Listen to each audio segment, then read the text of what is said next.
And we're back. We're gonna go in this hole and I'm gonna show you. As you can see, there goes the 3/4 copper line. There it goes, there it goes. And you can see I'm going up.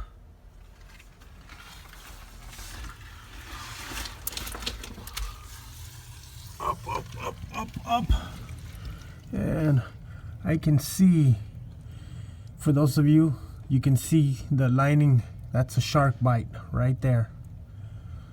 I'm not sure why they did that. And you can see that there is also a cast iron pipe right there, right next to it.